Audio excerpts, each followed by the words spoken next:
Bonjour, je fais cette vidéo pour répondre à plusieurs de vos questions, une fois pour toutes, et comme ça je ne me répéterai plus.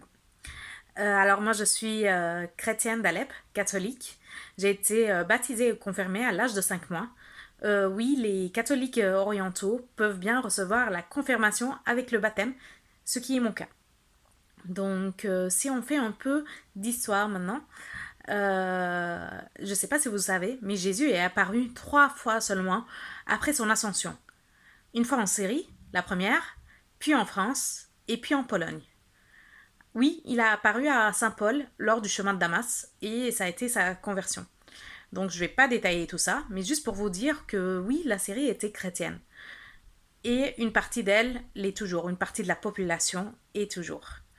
Au 7e siècle, les Arabes musulmans, pourquoi je dis arabes? Parce qu'ils viennent de l'Arabie, sont venus en Syrie et ont imposé leur religion. Mes ancêtres, et j'en suis vraiment très reconnaissante, ont refusé et ils ont payé la jizya et tout ça. Donc, je suis restée chrétienne. Pourquoi je ne suis pas arabe? Justement parce que je suis chrétienne.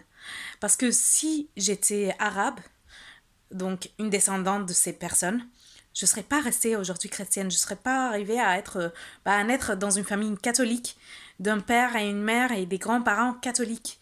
Parce que si mes ancêtres ont embrasé cette religion, l'islam, ils seraient devenus musulmans, ou alors au moins leur enfant serait musulman. Et donc moi, je ne serais pas chrétienne de naissance. C'est pour ça que moi, je ne me considère pas comme arabe. Oui, je parle la langue, parce que cette langue, elle nous a été imposée par la force.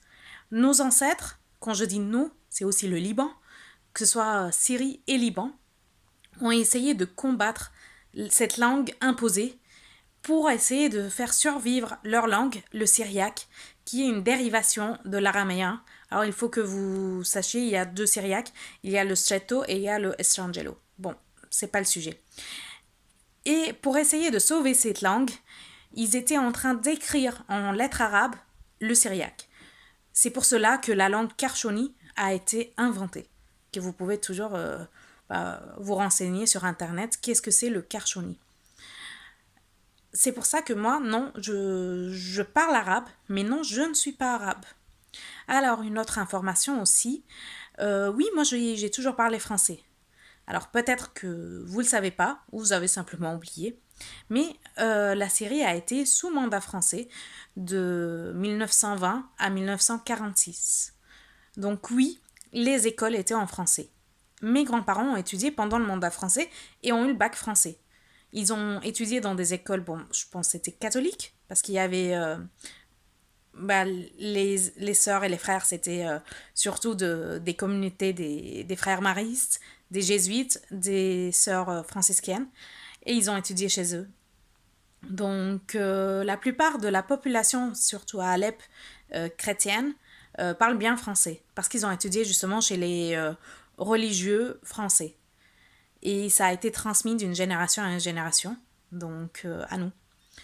En quittant la série, moi j'ai quitté la série, je parlais 5 langues. Je parlais français, anglais, espagnol, arabe, allemand.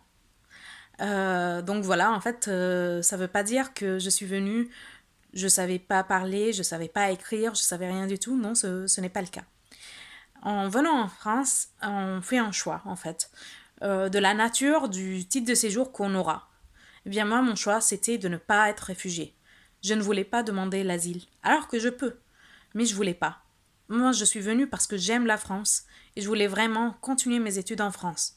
Je voulais pas venir être un chiffre, je voulais pas venir être mendier et je voulais pas venir en fait je voulais pas qu'on me retire aussi mon identité. Oui, moi j'aime la Syrie, je l'aime énormément, tout comme j'aime la France et c'est normal.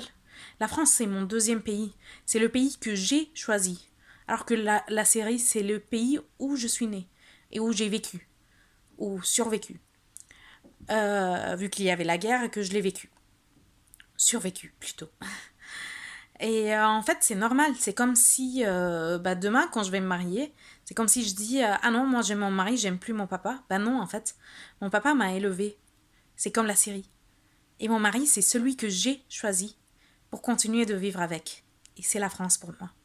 Donc voilà, bah, j'espère répondre à vos questions une fois pour toutes, comme ça j'ai plus à me répéter. Et voilà. Bon dimanche à vous tous, soyez bénis.